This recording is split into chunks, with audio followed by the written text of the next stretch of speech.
So, when I ask, what is Odoo? What comes to mind? Well, Odoo is a bit of everything. Odoo is a suite of business management software that some people say is like fertilizer because of the way it promotes growth. But some people also say Odoo is like a magic beanstalk because it grows with your company and is also magically affordable. But then again, you could look at Odoo in terms of how its individual software programs are a lot like building blocks. I mean, whatever your business needs, manufacturing, accounting, HR programs, you can build a custom software suite that's perfect for your company. So what is Odoo? Well, I guess Odoo is a bit of everything. Odoo is a fertilizer, magic beanstalk building blocks for business. Yeah, that's it. Which means that Odoo is exactly what every business needs. Learn more and sign up now at odoo.com. That's ODOO.com. You're listening to the Best Morning Routine Ever podcast, the show that proves no one stumbles upon success ever. With your host, Lou Need. Every Mondays and Thursdays, we deliver cold hard evidence behind the power of a robust morning routine. Get ready to be transformed by the renewal of your mind. Hello, morning enthusiasts. Welcome to the Best Morning Routine Ever podcast. I am your host, Dr. Lou Need, and today I am honored to have a very special guest with us today, Jon Bassford. Now, he is an operations professional and entrepreneur fueled by curiosity.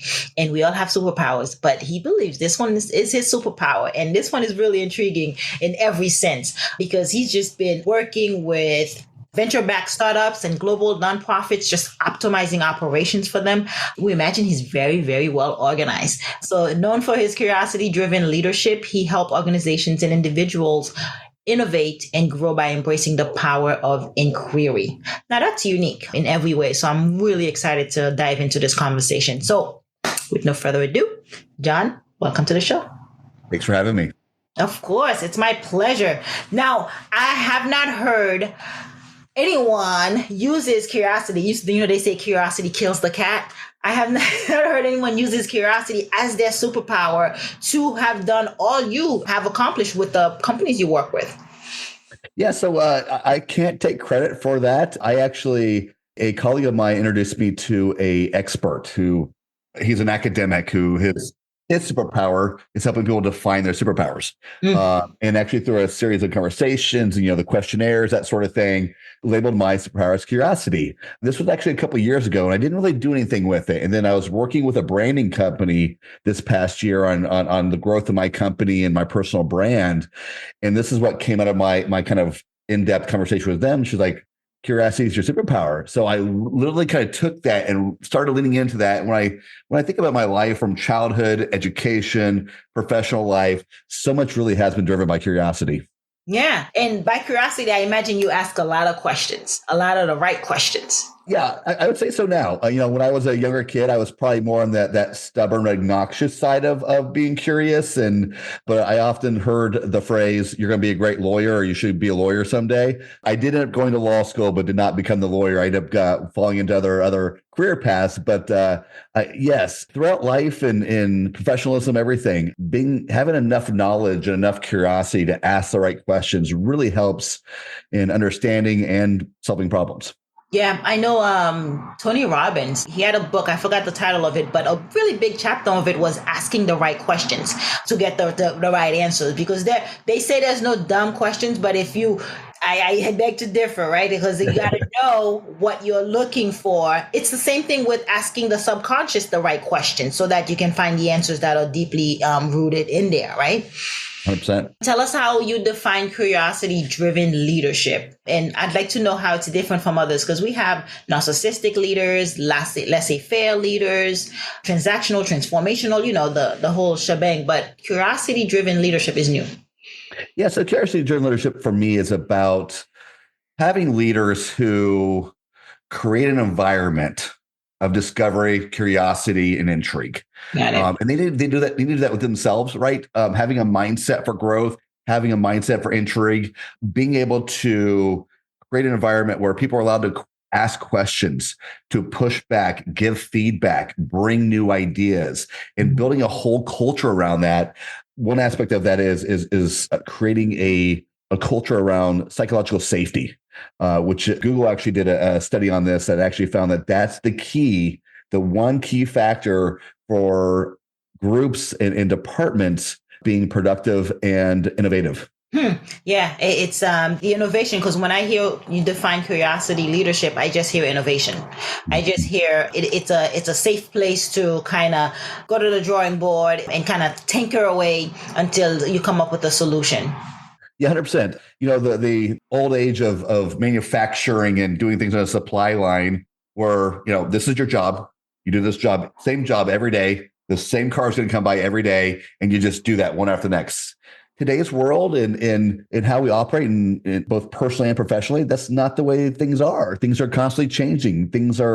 If we want to keep up with competition and keep thriving and succeeding, we have to continually innovate, which requires creating an environment where people can have their eyes open, their ears open, and kind of go with the whole old saying of when you see something, say something, and really bring that to the table. Yeah, that curiosity, bringing that and fostering that curiosity, because the old way of doing things no longer work, because it's a knowledge era that we live in. We're bombarded with knowledge, right? We're bombarded with information. And so having to, I imagine, to kind of siloed and kind of focus and pinpoint it becomes a lot harder. So companies need to figure out how to make that work. So give us some insight. Sure. Yeah, I think there's a couple things. I think for leaders, for one, it's obviously first realizing your strengths and weaknesses and making sure that you have the ability for change, you have the ability for a growth mindset, you have the ability to do all this stuff. So I think first of all, it's got to be working on yourself. But then it really is, kind of go back to the question of asking the right questions. You got to be able to overturn every stone. Right? Nothing should be completely sacred. Now, there's things like your mission and vision and value statements that change a lot less frequently, but the operations and the how you do things and when you do them and how, that sort of thing, everything's got to be on the table. You got to be able to let go and find the best solution and not just the one that we've always been doing. Yeah. And I know you have a book called The Curious Leader, Navigating the Power of Asking Questions. Throughout your research and studies and your experience, how do you find that leaders how do you foster that mindset, that growth mindset that you talk about? Because, there's that leaders are born or leaders are what's the other one? I forgot what it is. But how can one integrate that and become a curious leader? Sure. I think the biggest thing with that is just intentionality, right? They have to see the light, for lack of better terms, see the benefit and the value of growth, of curiosity, of innovation, and then just being intentional, just doing small things. One of the examples that I give in my book that it's currently still being written, hopefully it'll be released early 2025, is this concept of leaders speaking last. Simon Sinek actually talks about this as well, but so I got to give him credit. But it's something I've been talking about for the last year or two. And the notion that when most leaders talk to their staff, it's they come into a meeting, they give their thoughts and ideas on what just happened or what's going to occur. And then they say, let me know your thoughts. You just steered that entire conversation to what you just said. Unless you have this environment of culture already where it allows for feedback and pushback, et cetera, they're not going to be as open and honest. So what you do is you sit back and open up and say, hey, look, I want to know your honest, truthful thoughts. Nothing bad can be said here. This is a safe place. Go back to the psychological safety. I want to hear your thoughts. If you open a meeting with that, you're going to get a lot more realistic and truthful feedback. Yeah, I like that. And I can imagine a lot of startups and a lot of entrepreneurs or, eating this up thinking, okay, this is how it can be done, because we're always looking for ways to innovate or find the easier, simpler, how to automate the better way of doing things. And sometimes entrepreneurs just don't want to take off some hats. We wear too many hats. It's overwhelming at times, and that would be the best, fastest approach is let me open table, brainstorm. Let me hear your thoughts. What do you got? Yeah, absolutely. I talk a lot about the DIY dilemma, right? Where this notion that we have to, every idea has to come from us. We're the driver of ideas. We got to take on more than we can chew. Yeah. We can't have success unless we grind it through. Well, the truth is, if you kind of let go, right, and bring others into the process, bring others into the feedback loop, you can definitely get a lot more done and done better and quicker, and also lighten your load at the same time. Yeah, yeah, I concur. And I see that in your experience that you like working with kids and co-parenting to kind of establish using curiosity to help improve relationships. And even you do have an upcoming book called The Co-Parenting Secret. I see that, and I'm curious because the family unit is the first organization we're part of, right? So I'm curious how we can use this leadership, this curiosity driven approach to instill it in our children, because that's huge. Because I think that change, if we can implement that change so early on, we can change the generation coming.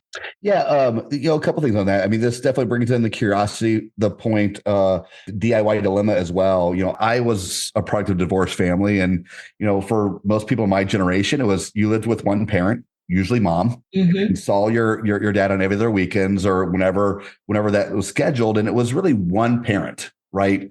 Again, the DIY dilemma: one parent making the decisions, calling all the shots, helping with the homework, helping when you're sick, helping with all the things that you have to do as a parent overseeing a child. Whereas if you adopt a true co-parenting relationship that I've actually adopted with my ex-wife and the book is about, it creates that common will, right? That force of combined intention of raising kids together. And what it does for your kids, it teaches them so much better coping mechanisms, right? Mm-hmm. To let go of animosities, that two people who couldn't make it work being married can make it work as co-parents, and that can truly work together, exchange information, exchange ideas, and whether about the struggles of parenting or about the child, and just truly create a cohesive unit, even though you're not biological family, or married anymore to the other spouse, but you can make it all work. And it truly is a better way of handling co-parenting and parenting, and a much better example for our children. Yeah, and I agree, and can't wait for that one to come out, The Co-Parenting Secret, because I feel like a lot of people would find it's the insight to a better approach to raising kids as co-parents. Now, let's talk about how the work that you've been doing. You've been working with individuals, you've been working with startups, even nonprofits. Let's talk about how you've managed to grow your business to the next level using this approach. Yeah. So when I first started consulting about 6 years ago, it happened a little organically. I launched operations for some startups, both for-profit and nonprofit, and then stayed on as a fractional COO. Now, the issue with that business model is that's a direct exchange, dollar per time. There came a point where there's a ceiling. I can only help so many organizations. So what I started doing was pulling back on the fractional COO work and productizing what I do, which is helping organizations being curious about their operations and diving into their operations.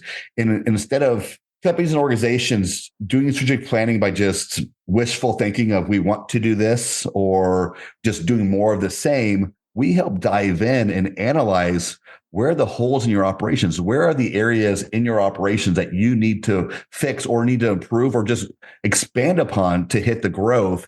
Then we work with the executives of that team from a mindset, culture, and execution standpoint to execute on the growth plan that comes out of the analysis phase. Mm-hmm. Not trading dollar for hour in that sense. And then they can help automate some of the process. They can start thinking about how they can scale themselves.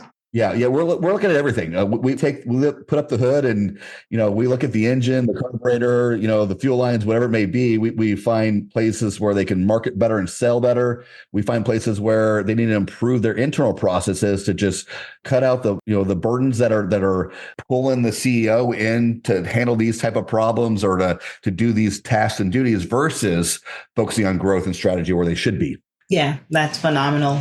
Let's talk about your morning routine. How do you get up, dress up, and show up? Sure. So, I'll throw in my nighttime routine as well, if that's all right. Yeah. So, I do believe that those are the two most important aspects of the day. I got into a spiritual journey about 4 years ago, and it really has changed my life to live lighter. So my routines are get around that a little bit. So evening, for the last 45 minutes of the night, screens are off, everything. I read. It's usually on kind of more spiritual, personal development type books, sometimes business books, but usually on those latter or the former ones. And so I do that for about anywhere between 20 and 30 minutes, depending just how I'm feeling, how tired I am. And then I meditate for 10, 20 minutes. And, as a activator by nature and overthinker, this helps calm my brain down, help me get rid of, the worries and thoughts and feelings of the day and just come to a more peaceful place and be able to have a better night's sleep. And then kind of coming out of the morning after I, brush my teeth and all that kind of stuff, I meditate again. And bring in my intentions for the day. And, if there's a client meeting I'm really hoping to land because I believe we can help them, bring that in and have the intention of that and really kind of just center myself and just hit the day in a more present, positive, and loving way. That's fantastic. So 2 times you're meditating, and I bet you're sleeping very well, a baby. I mean, look, we all still have stuff we work on, right? I'm not batting 1,000 every single time, but it has made the world of difference for me, and it's something again I've been doing habitually for the past 4 years now. Yeah, that's non-negotiable. Your non-negotiable is getting that meditation and at night and in the morning, because quality sleep matters. Morning routine does start the night before, because if you're fatigued and groggy, you really don't have the energy to do anything else. Yeah. And the entrepreneurial world, you hear a lot of times some of the bigger influencers talk about how if you're sleeping more than 4 hours a night, you're losing to your competition. For every influencer and entrepreneur who has that mindset, there are 2 that give the credit to their success to a good night's sleep. Like Bill Gates is one of those, right? I believe really credits his success with getting a good night's sleep and being rested and being able to, come forth throughout the day and having a good sleep. And, most Americans do not get the sleep we need today. And I actually have an Oura ring, one of the kind of Fitbit things that are ring. And I look at my sleep every single morning once I'm at the day and see how I slept and make changes throughout my week to improve my sleep. Yeah, no, that's imperative, because that's where you rejuvenate. That's where the healing happens. The recovery takes place. And I've even read something that we're driven by the sunlight. So melatonin is high between 10 and midnight. So you need to be in bed by then so you can take the restorative benefits of it. And a lot of people are sleeping at 11 o'clock, midnight, 2 a.m. And it's kind of scattered, but you really need this. When you go to sleep matters. Yeah. So my ring, which I never really knew about this prior to having this, but they track something called your chronotype, which is your optimal sleep time frame. Yep. And mine is roughly like falling asleep between 10 and 10:30 and being up between 7 and 7:30 is my optimal, which is actually what I shoot for now, kind of knowing that. And it works. Me like where I am in alignment with where I should be. It's kind of cool. Yeah, it does. And my chronotype is it's the lion. And so I'm sleeping around the same time, 10 p.m., but I'm up at 4:35 a.m. I can rise a lot higher. I mean, a lot earlier, but I'm tired by 6 p.m. I don't even know my own name. So, but it's good to know that, because these are the information. When they say information is power, right? We talked about information era and like overloaded with information, but it's the right information. How can you use the information to your benefit? Yeah. How can you use it? Yeah. And getting the Oura ring, I mean, I got it for kind of more fitness tracking. And the thing that I use it probably most more than anything is on the sleep aspect. I'm someone who does have sleep apnea as well. And I've had it worked on a CPAP machine for 12 years now. And so tracking my sleep and making sure I get good sleep is very much part of my day as well. Yeah. It gets the day started right, because you're rested. You're ready to take on the day. Yeah. Tell us, where can we find you? Where can we find your upcoming book? Sure. Yeah. So the best thing to do to stay up to date on my books and when they're going to be released, because I'll be updating those as time goes along, is go to my personal brand website, which is www.jon, Bassford, Bassford, like a bass fish in a Ford car.com. Also for my consulting and what I do on that front with the operational audits and coaching, you can go to think-lateral.com. Very nice. Thank you so much for sharing, Jon. It's been such a pleasure having you and sharing your insight with us. Thank you. Enjoy the conversation immensely. All right, morning enthusiasts, that's it for today's show. Thank you for tuning in. If you love the Best Morning Routine Ever podcast, we'd love to hear from you. So go ahead and subscribe, rate, and give a review on iTunes or Google Play. While you're at it, tell a friend about the show. Be sure to visit bestmorningroutineever.com and our Facebook group to join the conversation, access the show notes, and discover our fantastic free bonus content. Until next time,